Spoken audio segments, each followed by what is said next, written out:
مگر میں نے دیکھا ایک فقیر تھا جو اونچی جگہ پر لیٹا مزے کی نیند سو رہا تھا۔ اس کے قریب جانے کے بعد میں نے محسوس کیا کہ اس کا جو قلب ہے اللہ ہو کی ضربیں لگا رہا ہے، اللہ ہو کی ضربیں لگا رہا ہے۔ میرے جگانے کے بعد فقیر مسکراتا ہوا اٹھا۔ میں نے کہا بابا جی سمندر پھٹ گیا ہے، بابا جی زمین ہلنے لگ گئی ہے، قیامت آنے کے خوف سے ہر بندہ بھاگ دوڑ کر رہا ہے اور تو یہاں مزے کی نیند سو رہا ہے۔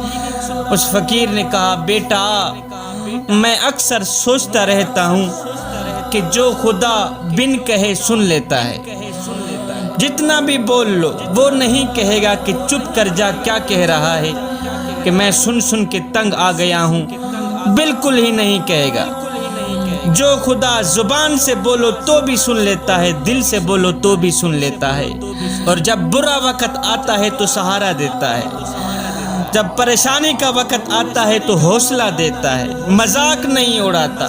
بیٹا یہ سب کچھ سوچنے کے بعد مجھے خوف کس بات کا ہونا چاہیے کہ جو خدا رات کو درختوں کی ٹہنیوں پر بیٹھے پرندوں کو نیند میں گرنے نہیں دیتا، وہ تجھے اور مجھے کیسے بے یار و مددگار چھوڑ سکتا ہے۔ نوجوان کہتا ہے کہ پھر فقیر نے مجھ سے پوچھا بیٹا بتاؤ حیاتی کسے کہتے ہیں، حیاتی کسے کہتے ہیں؟ میں نے جواب دیا بابا جی زندگی کو حیاتی کہتے ہیں۔ فقیر نے میرے کندھے پہ ہاتھ رکھا، کہا او نکمے حیاتی تو وہ ہوتی ہے جسے کبھی موت نہ آئے۔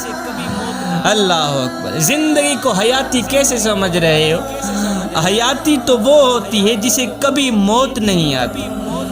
بیٹا دیکھو نا کہ اللہ تعالیٰ کا ایک ایک لفظ جو ہیرے یاقوت و مرجان سے زیادہ پیارا اور قیمتی نصیحتوں سے بھرپور ہے۔ اللہ نے یہ نہیں کہا کہ اسلام مکمل ضابطہ زندگی ہے، نہیں ہرگز نہیں کہا، بلکہ یوں کہا ہے کہ اسلام مکمل ضابطہ حیات ہے، مکمل طور پر ضابطہ حیات ہے۔ بیٹا حیاتی تو مرنے کے بعد ہی شروع ہوتی ہے جسے کبھی موت آتی ہی نہیں ہے۔ کہا بیٹا اللہ نے زندگی دی ہے حیاتی کو سنوارنے کے لیے دی ہے، بگاڑنے کے لیے نہیں دی۔